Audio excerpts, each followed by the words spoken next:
Well, good afternoon everyone and welcome back to another little Tenerife news update. Bit of information for you to run through. If you are new to the channel, a big welcome. I am Andrew. I do live here in Tenerife in the Canary Islands. Got a few little things to run through, including a few little rule changes. Some good news if you are an EU passport holder, going to make travel even easier. Some good news for you over in Ireland as well. So stay tuned in and we're going to run through it all right now.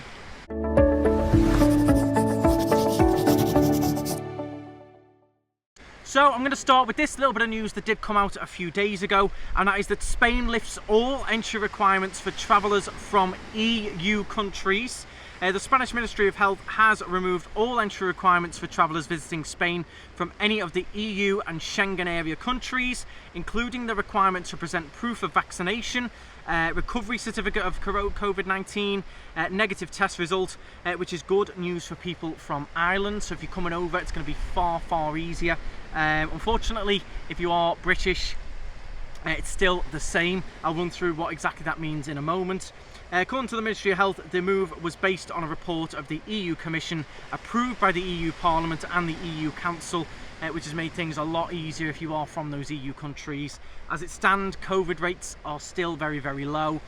To be honest, barely anyone even talks about it anymore.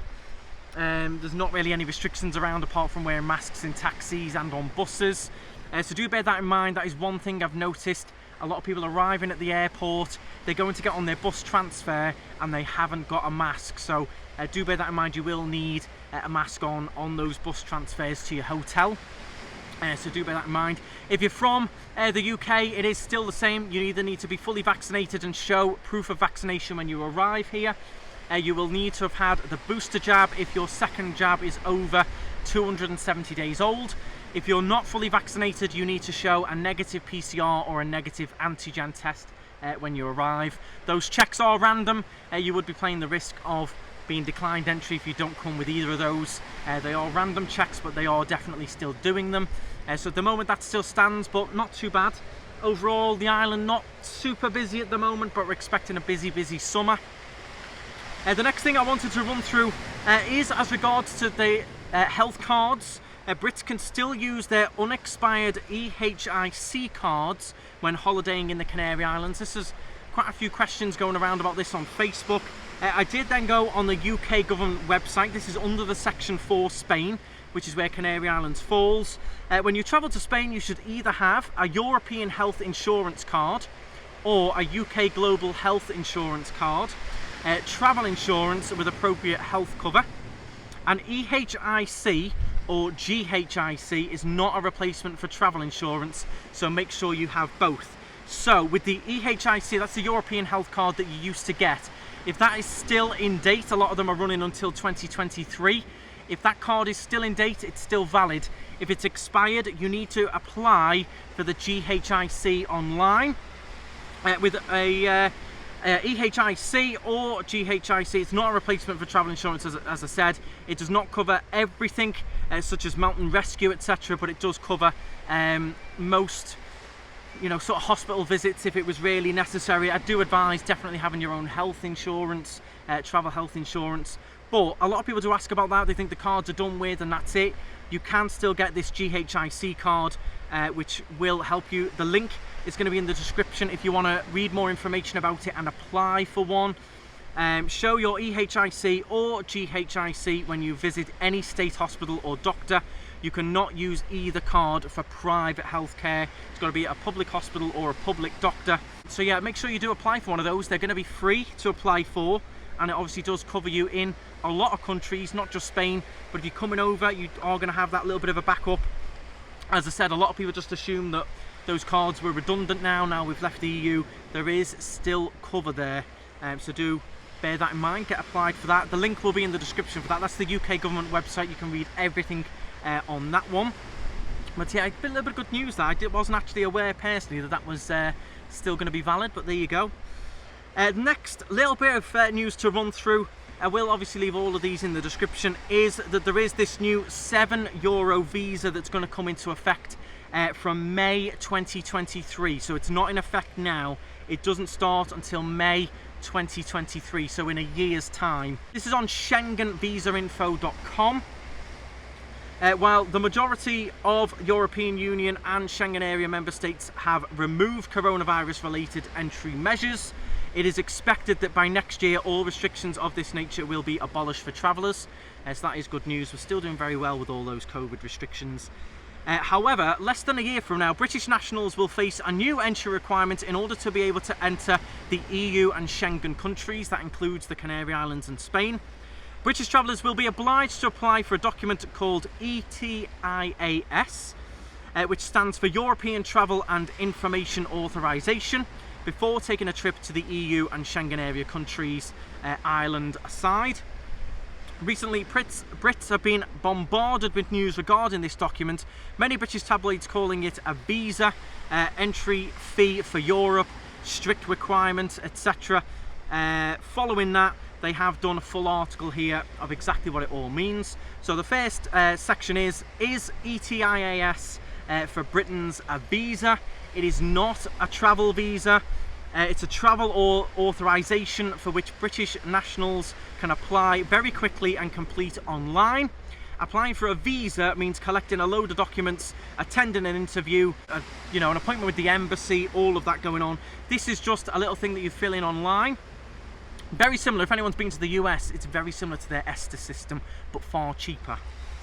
What are the procedures for obtaining the ETIAS as a British national? Very, very easy. You go online to the website, which hasn't yet been launched, complete a simple application form. That's going to be your name, where you stay and all of that. This form contains questions regarding the identity of the traveller and some background security questions. Again, very similar to the US, what are your intentions when you come over, what is your current job, things like that.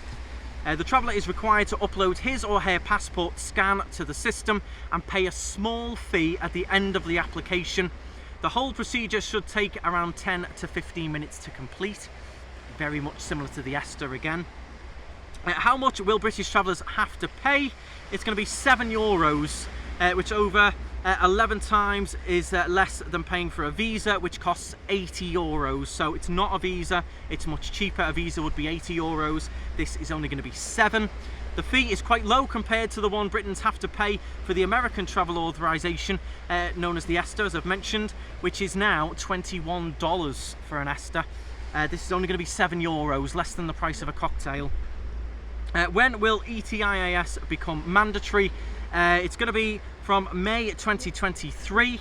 The launch of the scheme has been postponed several times, though there is a possibility that it will be postponed again, but I do think they will try and bring it in when they can and get moving with it. Will I need a new ETIAS every time I travel to the EU? They will be valid for a period of 3 years at first, and then will be issued for longer periods. A British traveller can use the same to travel to the EU as many times as needed, as long as the same has a valid passport and doesn't break the 90-day rule, 90 days in a 180-day period in the Schengen area. So it's going to be valid for 3 years. €7 over 3 years. Break that down between the amount of trips you're going to make. It's really not much at all. For €7, it's more of like a process to cover the cost of processing it, basically. I don't think it's a massive money maker. I don't think it's as bad as people make out. People will spend that on a beer at the airport, so I don't see it as a massive thing. 10 minutes to fill out. As I've recently done one for my ESTA for the US. It's pretty simple. You apply, you pay, they email you back, it's all complete. There's your confirmation number, job done. It's not a massive deal.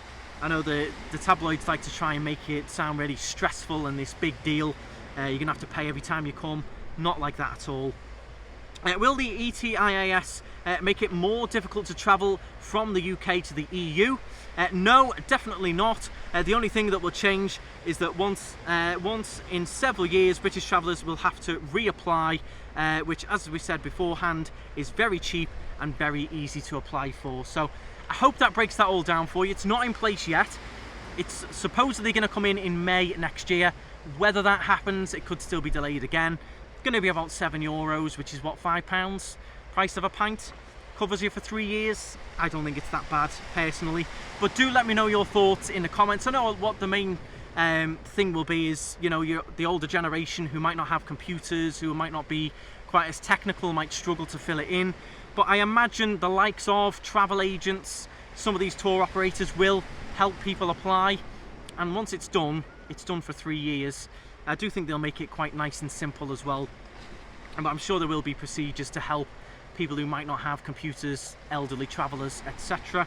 Do let me know your thoughts on that in the comments. Let me know your thoughts as well on the drop of the requirements for EU countries. I think maybe in a month or so's time, maybe a few months actually, they might drop them all together. To be honest, as I mentioned, it's pretty safe over here. I've not heard of any problems going on. When I flew over, it was a week or so ago now, it flies. They asked me to put a mask on when I boarded the plane, but once I was on the plane with Ryanair, nobody wore them, no one had any issues. I've seen multiple flights now where you're meant to be wearing them and no one is. So I think we are, hopefully really are at the end of all of this now, and we can start to move on. In general, I've done a few live streams this week. If you haven't checked them out, they are on the channel if you want to see them. The area is steady, not crazy busy. Restaurants, bars, nice and steady as well. Weather has been glorious the last few days. A little bit hazy today because we have got a Kalima moving in, so we have got that sand and dust, dry air, heat blowing over from the Sahara at the moment.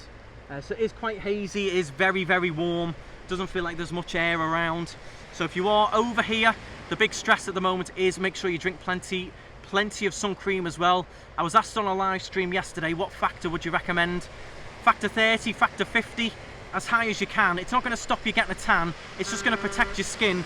The sun is extremely strong at the moment, so do slap on the 50, look after yourselves. There's a new radio advert out as well at the moment, which is actually from the UK, and it is as regards to skin cancer.